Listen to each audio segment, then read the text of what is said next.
I wanted just to read about the X-Files, but I had a life before I got to the X-Files. What can I say? Anyway, this is the preface of the book. I'm standing beside a filing cabinet. To my right is the actor Charles Gioffi, and to his right is Ken Cameron, the actor playing the senior FBI agent, the part I read for and didn't get. I got this weird part with no lines. All I do is smoke. On the other side of the desk is a young unknown actress with red hair. We are doing a low-budget pilot for an obscure science fiction show about alien abduction, if you can believe it. Well, a gig is a gig. I'm getting paid, scale, I think. I'm feeling pretty dumb, just standing there like a statue, listening to the red-haired actress talk about someone called Spooky Mulder. I look at the cabinet beside me, the top just below my shoulder, I think. If this were really me, would I stand here as if I were part of the scenery? Which, of course, I was. What's to lose, I think. So I stretch my elbow across the top of the cabinet, cross my feet, and watch the action from this new position, a praying mantis with a cigarette. An icon was born. You can buy the trading card if you want. At that moment, my career went up in smoke. Well, perhaps it had been smoldering for some time. Once a boy wonder, I had failed in my major ambition. I was not the artistic director of the Stratford Festival at the age of 29, unlike my idol Peter Hall, head of the Royal Shakespeare Company in the UK at that age. Still, always torn between directing and teaching, I was getting along, making a good living, and until that fateful day when everything changed. At the time, of course, I had no idea anything had changed. I had played a non-speaking role in a pilot for a television show whose chances of being picked up were about as good as the Chicago Cubs winning the World Series. If they won one late, no, they still haven't won. It would be another year or two before the show, and then the character became household names. At age 53, I would become a full-time actor. A star, even, dealing with fan mail to this day. One of my pet peeves are workshops conducted by successful people in the film business. Do what I did, and you too can become a success. So what did I do to become a successful actor and a minor celebrity? I auditioned for a small role, didn't get it, got an even smaller role with no lines. If you do that, you too can become a television star. Life is random. David Duchovny and Gillian Anderson became stars by chance. That's not to say they aren't and weren't worthy. They're talented actors, and I wish them the best. But there are hundreds of other talented actors who are not so lucky. I'm waiting for the workshop where a lottery winner tells her story and inspires us to follow in her footsteps. It's all a question of where and when you buy the ticket. The 7-Eleven on Main Street on the second Monday of the month. It may be that life is really a series of random events. But being logically human, I am going to make a story. The story will be a lie, of course. But then, so are the best stories. Richard III was actually a good king, and Macbeth ruled for years. I don't promise a story of Shakespearean scope, but hopefully it will be entertaining and occasionally enlightening. I may even open a window into my soul. Well, not my soul, actually. I don't have one of those. But I will let you inside as far as I dare. And sometimes I think I dare too much, but that's another story. Should the story be lineal? Should I start at the beginning and actually arrive at now? I'm a product of the print generation, and for us, according to Marshall McLuhan, lineality is natural. But many readers will be younger and will have grown up in the electronic age. When did you last see a movie where the story started at the beginning? In fact, when did you last see a movie where you could follow the story? Well, perhaps that's another issue. Suspense in a movie used to be about how the movie was going to end. Now it seems to be about how the story is going to come together. I could weave a tapestry of events, and you could be on the edge of your proverbial seat, wondering how it will all come together. And then, The joke would be on you. It doesn't come together. It may feel like one life, but is it really? They say that every 7 years, each cell in our body has changed. Am I the same person that I was 7 years ago? Or in my case, 70 years ago? Bill Davis has had many lives, many loves. These stories may weave together into a coherent whole, or they may not. There will be stories of life in wartime Ontario, of early Canadian theatre and radio, of university life in the late 50s, of Britain and British theatre in the 60s, of the National Theatre School of Canada and Festival Lennoxville, and finally, the X-Files. But is Bill Davis an actor, a teacher, a director, a skier, a water skier, a lover? Wasn't he once a bird watcher and a bridge player? Who is he really? It's all very well for Polonius to say, "To thine own self be true," but who the hell is thine own self? I will leave it to you to decide about meaning. All I can tell you for certain is that it's been quite a ride, and it's not done yet. So that's the preface, and I'm going to read one chapter called "The Worst Line Ever."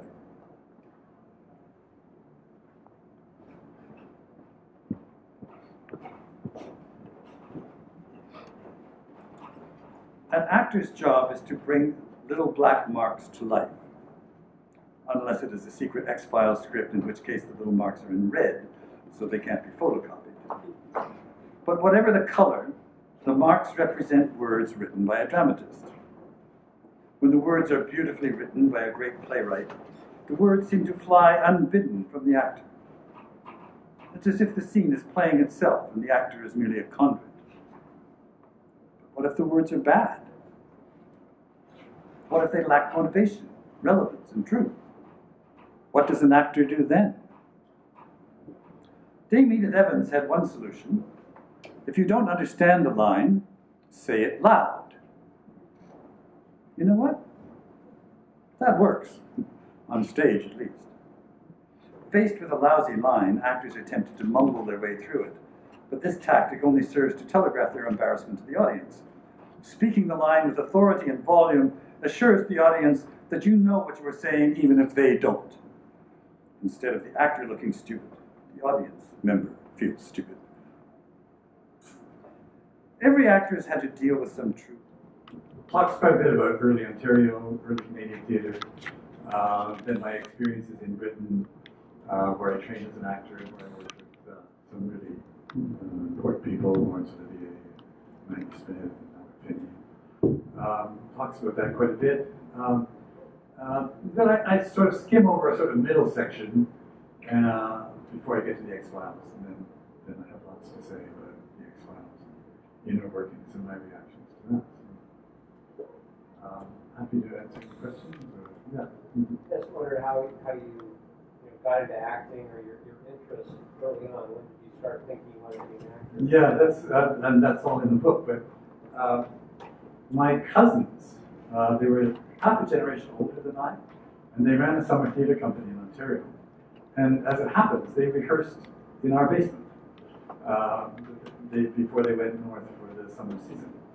So we had actors in and out of the house all the time when I was young. And we used to watch them through the basement window and have to explain to the neighbors that nobody was really being killed, in spite of all the screaming you're hearing. And when they needed a boy for one play, they found me. I was the right age, and I was close. And that's how I started. And so I ended up doing more things with them, and actually doing radio drama, which was a big deal in the 50s in Canada. That's how I started. Any questions? Yes? Mm-hmm. What prompted you to write a memoir? I like it as a genre, so what interests you about that? What made you want to write one? It's interesting. I've come to really like it as a genre as well, and I didn't know it that well until I started on this and started reading a lot of other memoirs. Well, there were a couple of things.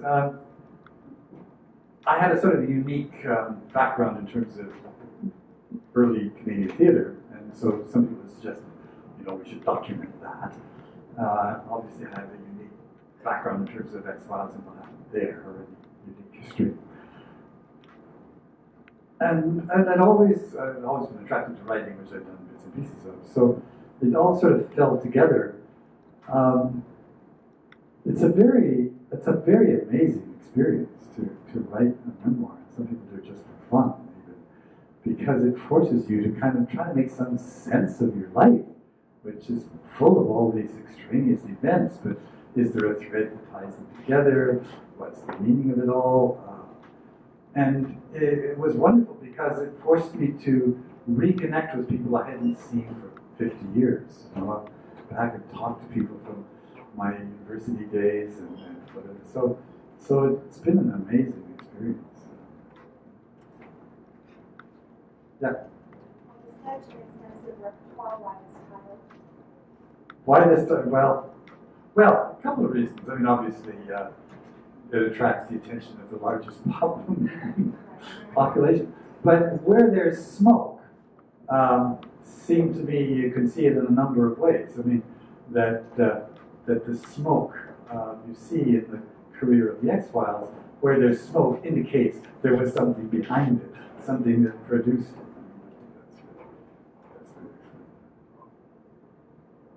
it. Speaking of smoke, were you a smoker before X-Files, or you smoke? I had quit smoking 17 years before X-Files. And when I was cast in the pilot, which, as I said, I didn't really think it was going anywhere, they offered me these herbal cigarettes and these tobacco cigarettes, and they said, I think, about 17 years since I'd smoked, and I thought, well, why not? I'm an actor, I'll smoke the real cigarettes. So for that episode, I actually smoked real cigarettes. And the next episode I did, some months later, I smoked real cigarettes. And I found myself sitting at home, wishing they would call me for that X-Files show. I knew I had to go to the herbal cigarettes, and after that I smoked these herbal things, which are awful, but they're not addictive. You mentioned that you were really going to smoke, so am I using the right term? Would you consider yourself like a method actor?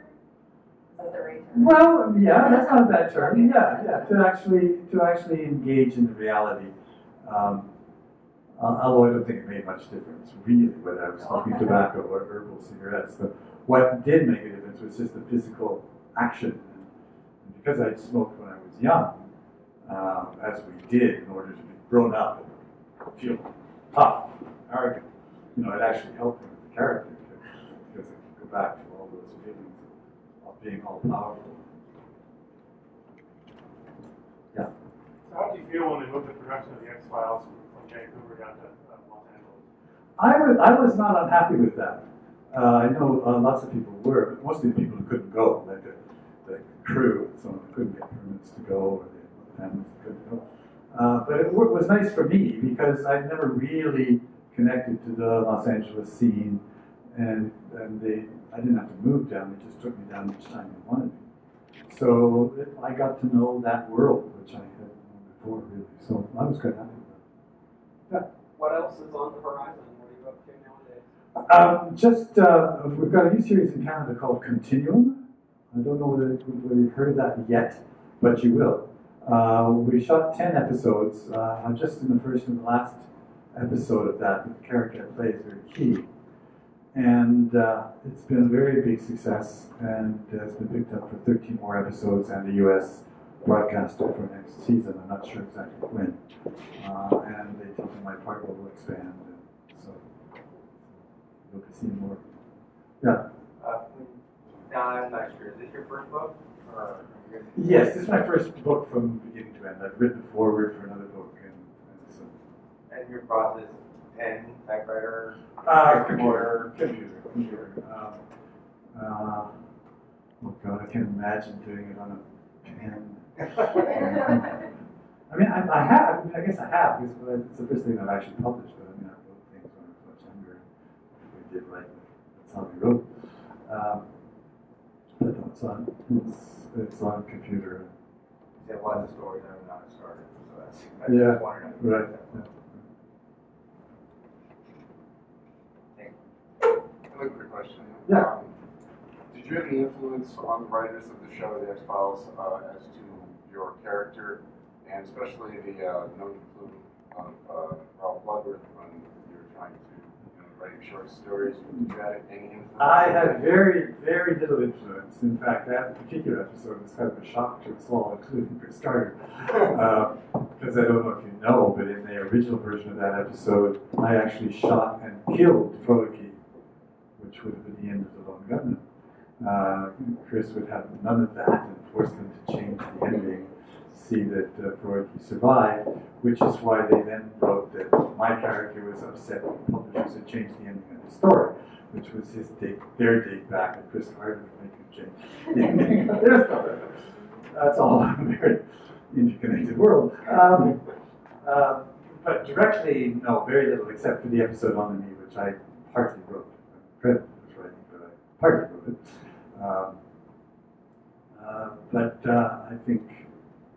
I think as an actor, what one brings as an actor influences the writer, but not directly.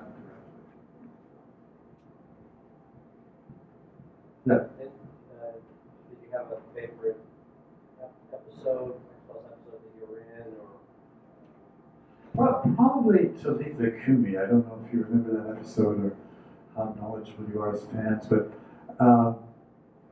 it's where this shapeshifter has been caught and he's been put in chains, and I have these philosophical debates with him practically. And then he tells me that I'm dying of cancer, and I release him so that he will cure me of cancer. There's an interesting story about that episode, which I talk about in the book, because there's an American in New York, I guess has more money than most of us, but he and his wife fell in love watching that episode. And they were renewing their vows, or they were renewing their vows. So he wanted to surprise her in a very special way. So he contacted me and said, would I come to New York and do this scene at their ceremony? And offered to pay my first class travel, hotel, get me opera tickets, blah, blah, blah, blah, blah, blah. So why not? Better. Actually, no, that's not entirely true. That's not entirely true. Or were you all working I was very studious? Well, I was in theater school in the early 60s. And yeah, I was a little shocked by the parties, or surprised by the parties.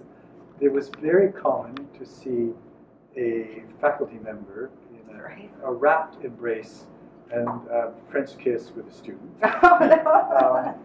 And the student could be the same gender. It didn't have to be a different gender. It was really swinging. Or they didn't just come out of the closet. They kicked the door down. Nice. it was pretty interesting. Cool. Do you want me to sign with this? Or? Yeah, well, whatever you prefer. If you want, my name's Mary. If you want to sign it that way, I don't know how you start it. But